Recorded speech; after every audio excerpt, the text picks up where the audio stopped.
So just make some notes of what the main parts are, and then try that and pick an answer. So in this one here, we would have 4 options. Now the way it's set up is that you can just click an option, it's either right or wrong. You can check it. Notice down at the bottom it says check answer. So as soon as I click on one of these options, the check answer button will activate, and then I'll be able to check whether I picked the right one. Now, if I do it arbitrarily, in other words, suppose I pick B, I have no clue. I know it's one of the 4, so I check it, says, no, sorry, that's not the right. But notice it doesn't just say, sorry, you picked the wrong one. It gives you a hint. It tries to figure out what it is you're having trouble with and gives you a clue. So click done and try again. But don't just randomly check one of these until you pick the right one. That's not going to help you when you do the quiz. If you're really not getting it and you really can't do it with the software, ask your instructor. But here, if I check the answer, it's going to give me a pat on the back. Fantastic, well done, or something like that. Click OK, and then save it. If you forget to save it, then it's going to remind you. You want to save it because it needs to be checked. Now, some students, they say, I have a lot of trouble getting that right answer. I have to go through, view an example several times. So, once you've got it right the first time, and it took you a while to do it, it's probably a good idea if you did a similar exercise. Do another one until you're confident you can do that kind of problem. When you click Save, it will go back to the question list, and you'll see a green check mark next to the problem. So here we've got question 6, and it's checked off. Now you say, well, I'm done with this. I'll try section 1.2 now. Not so fast. We're going to slow you down so you finish what we think is a reasonable amount. We need some kind of competency on each section before you move on. So we're going to have you take the questions and keep doing them until you get at least 75% correct. And then you're going to be allowed to unlock the next section. So you can click out, come back at a later time, try some more, and you can keep doing this till you get them all right. And then you can move on to the next section and so on until you've got to the end of 1.4, and then that will unlock quiz 1. Now the quizzes will also have various numbers. If you go to your quizzes, there's 8 quizzes. You'll notice the green flag next to it means that you just look, it says you must have a score of at least 75% on exercise 1.5 to start this assignment. So that means you're going to go through those first 4 homework sections. Well, first 4 homework assignments, I should say, and then it unlocks the quiz for you. Now, the quiz would be a time quiz, but it's a very long time that you're allowed. The reason that we made it a long time is some of you probably have families. You get into the middle of the quiz, and Junior starts nagging you that he wants your attention, and you're in the middle of a quiz, and you say, not now, not now. Anyway, you've got to handle Junior's problem, and therefore the quiz runs out of time. So we're going to make this, or I've made it, an hour and 20 minutes. Look over on the right, you'll see that's how many minutes. These are not designed to take 2 hours. They're designed to make sure that you've got plenty of time. You don't need to freak out. Now, this is going to be kind of a luxury that you don't get in a face-to-face class. You do a quiz in face-to-face class, it's a time quiz, and it's not going to take the whole class time. So this gives you ample time. Now, if you can't do the problem you're looking at, I always allow my students to use the flash note, but don't have a lifeline. This is not a quiz show where you can call your friend and say, hey, I've got this problem, I don't know how to do it. How do we do it? Please do not do that. This is an honor system. There's no way for me to know you did that, but that's not really going to help you when you do the chapter test. So try to use the materials that you have. your materials that you used as you work through the section, the homework that you did. There's going to be something in that material that will help you. Look it up. You've got plenty of time to do it.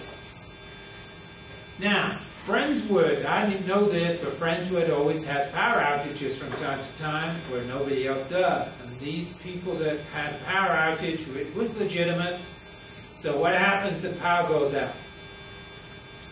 Well, you're going to be allowed a makeup.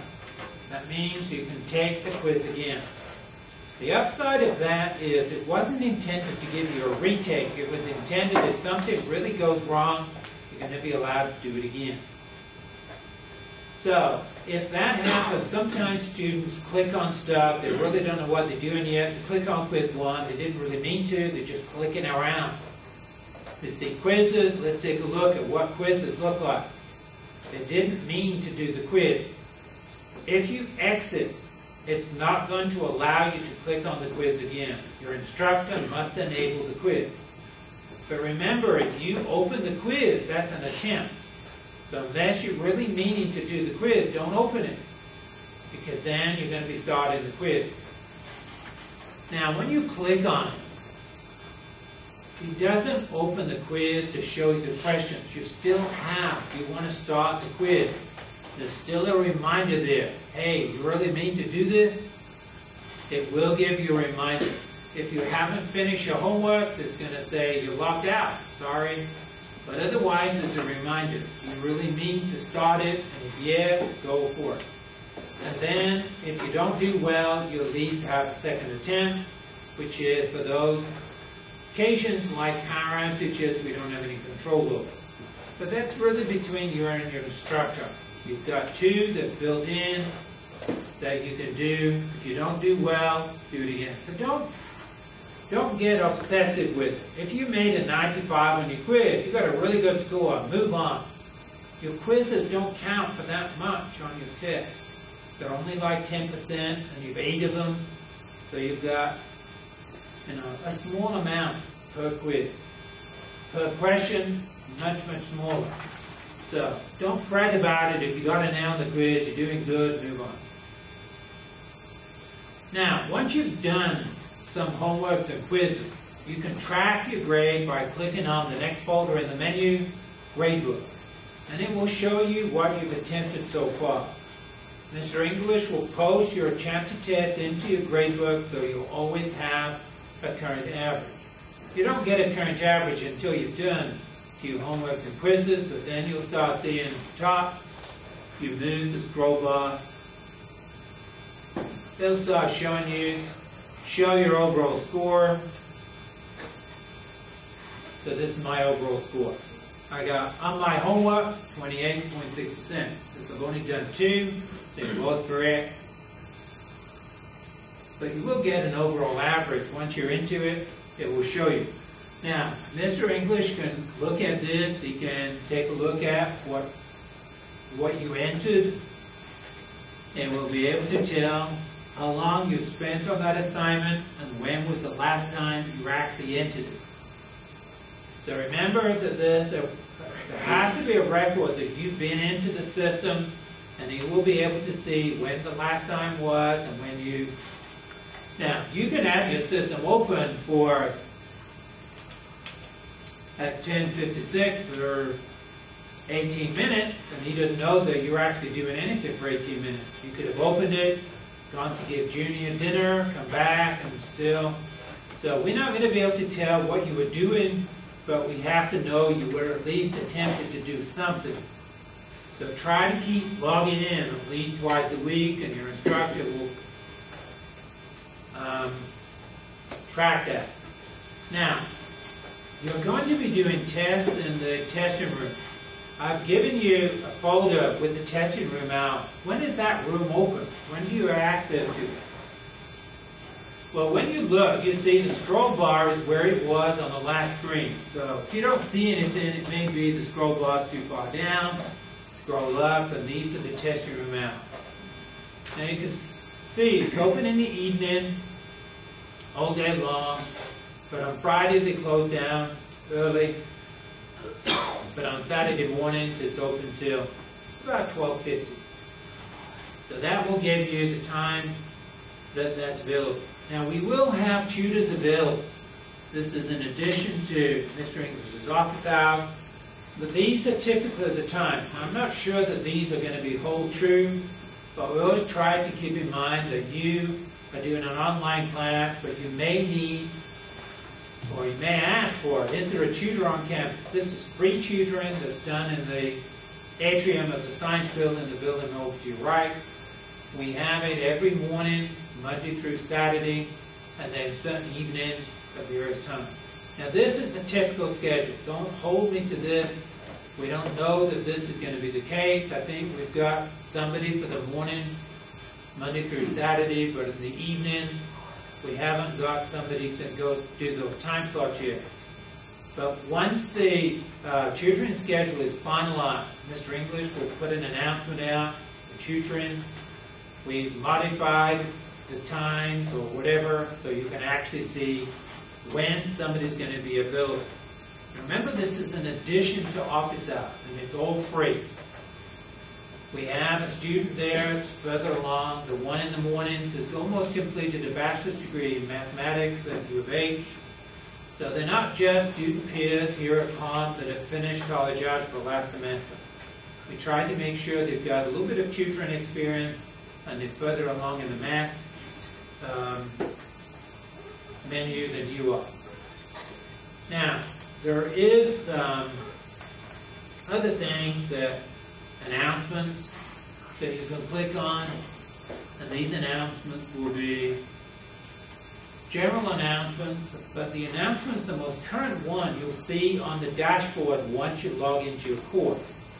That's where the announcement you will get from Mr. English will appear, but there will be a record of the announcements you've had in the past, and we send out announcements for all kinds of things. Course evaluations, tutors, testing room hour changes. If we had a hurricane, God forbid, I mean, you've got to feel sympathetic for those in North Carolina, but we get our turn from time to time. So things are going to be disrupted, and Mr. English wants to make changes to your syllabus.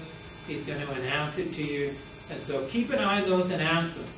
Do read what he said, and just check to see if it's a current announcement and it's something that you need to be aware of. Now, if there's a personal message that you're going to get, then there are emails that you will exchange back and forth with your instructor. It's not going to be all done through announcements. So there will be email messages sent particularly to you. Now, there are some tools for success, and some of you, this might mean something that you would like to have. Part of the course materials that you're going to need is a graphing calculator. But some of you haven't been in school for a good while. Currently now, graphing calculators is just a way of life in a high school. Everybody has them, everybody uses them, and it's not a big deal to you. But if you're returning to school, it may be a big deal to you. So you notice you've got some links. There's a graphing tutorial, just general instruction of how you've got that thing with a little manual. You don't know diddly squat about this machine, and there's no instructor there face-to-face that you can ask. Well, previous students had to either come to a tutor, visit with the instructor, but now you've got tutorial built into it. Now, there's general other things that you'll see there, like an algebra view card. You may be doing this, and as somebody said last semester, I've been in algebra for 5 years. So, there's things like algebra review cards. These are the kind of things you can pick up in a bookstore, and they're kind of ceramic card, and if you look, you can see it's got a summary.